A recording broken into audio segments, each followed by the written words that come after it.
कर रहा था प्रेजेंट इंडेफिनिट टेंस के बारे में। तो सबसे पहले मैं आपको प्रेजेंट इंडेफिनिट टेंस के बारे में बताऊंगा।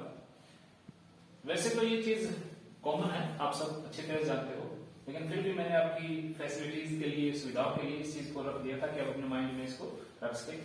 हिंदी में इनकी जो पहचान होती है वो है ता है, ती है, ते है, तुम है, ता हूं, ती हूं, ते हूं। ये जो हिंदी के वर्ड्स हैं ये आपको किसी भी सेंटेंस के वर्ड्स के आखिर में लिखे हुए मिलेंगे। जैसे मैं जाता हूं, मैं खाता हूं, खेलता हूं, पढ़ता हूं, ये पीछे जो वर्ड्स आ रहे हैं ये हिंदी के हैं। और ता है, ती है, ते है, सिर्फ फ्यू वर्ड्स हैं जो आपने अपने जहन में, अपने दिमाग में रखने हैं।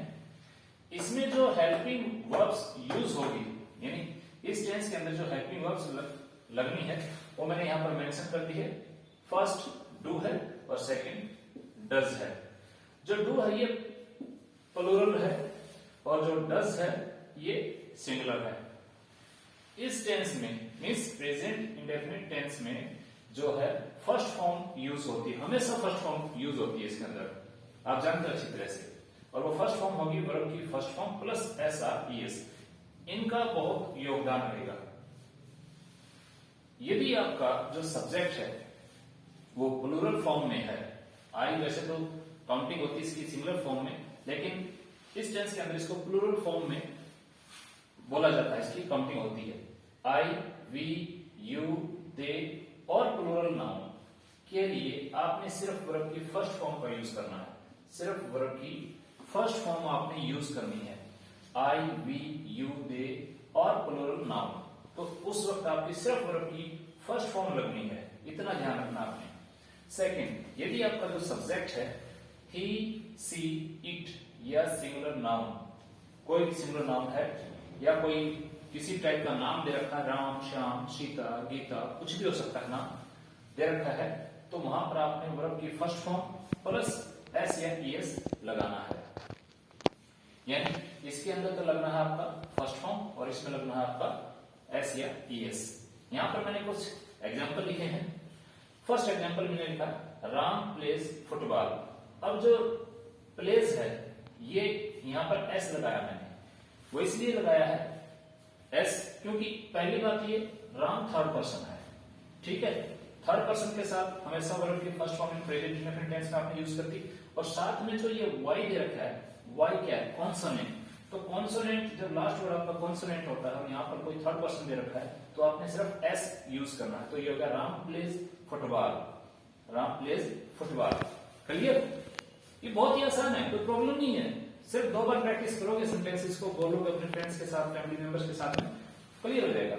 सेकंड, इसी सेंटेंस को मैंने नेगेटिव सेंस के अंदर ले लिया फिर, Ram does not play football.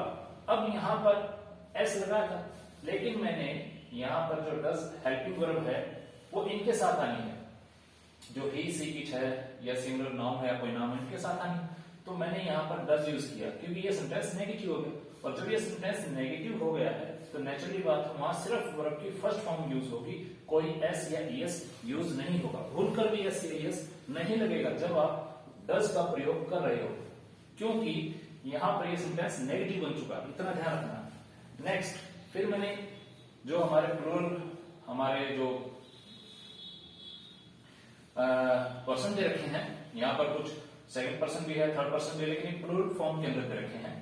तो यहां पर थर्ड सेंटेंस मैंने बनाया आई लिव इन पुणे। मैं कहां रहता हूं? मैं पुणे में रहता हूं। अब ये आई वैसे तो सिंगल है, लेकिन इसकी काउंटिंग क्या प्लूरल के अंदर आती है, तो इसलिए यहां पर सिर्फ वर्ब की फर्स्ट फॉर्म यूज हुई है, आई लिव इन पुणे। अब इसी का मैंने नेगेटिव सेंस किया है, I do not live in Pune. अब जहां पर डू लगेगा वहीं पर वर्ब की फर्स्ट फॉर्म लगेगी। जहां पर आई है, वी है, यू है, दे है या प्लूरल नाउन है तो वहां पर सिर्फ वर्ब की फर्स्ट फॉर्म आएगी। अब इसी का मैंने क्या किया, इंटरोगेटिव सेंटेंसेस बनाए, क्वेश्चन मार्क सेंटेंसेस बनाए हैं। उसमें क्या है, 2 बनाए मैंने। एक डू से रिलेटेड है, do you live in Kolkata.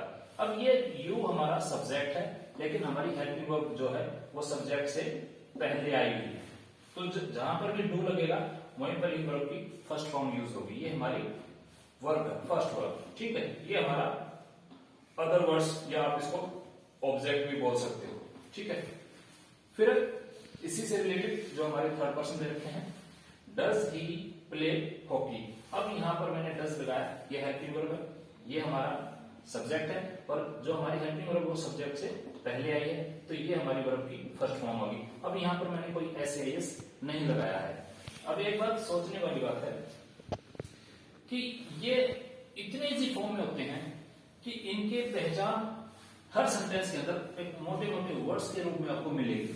मैंने यहाँ पर कुछ वर्ड्स लिखे हैं, आप उसको प्लीज थोड़ा सा याद कीजिएगा, ध्यान दीजिएगा।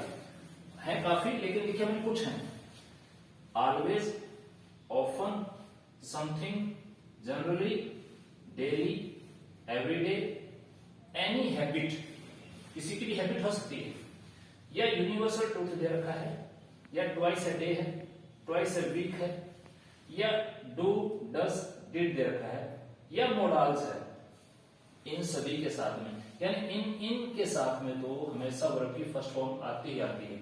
और ये जो वर्ड्स हैं ये किसी भी सेंटेंस में मिलेंगे। आपने सिर्फ ये देखना है कि आपका जो सब्जेक्ट है वो सिंगुलर है या प्लूरल है, उसके अकॉर्डिंग आपने एस या टीएस का प्रयोग करना है। और ये ध्यान रखना है, कई बार क्या होता है कि ये वर्ड्स उसने दे दिए, एग्जामिनर ने दे दिए, राइटर ने दे दिए, तो ये कई बार पास्ट भी शो कर सकते हैं, लेकिन मोस्टली आपको प्रेजेंट ही शो करेंगे। 99% ये प्रेजेंट ही शो करेंगे, 1% ये पास्ट भी शो कर सकते हैं, तो उस वक्त आपकी वर्ब चेंज हो जाएगी। ये चीज आपने ध्यान देनी है। तो डियर स्टूडेंट्स, ये छोटी सी मेरा एफर्ट्स है आपके लिए, और उम्मीद करता हूँ ये कंसेप्ट आपको क्लियर होगा। और ज्यादा ज्यादा सब्सक्राइब कीजिए, लाइक कीजिए, पसंद आए तो अच्छा कमेंट कीजिए। Thank you, have a nice day.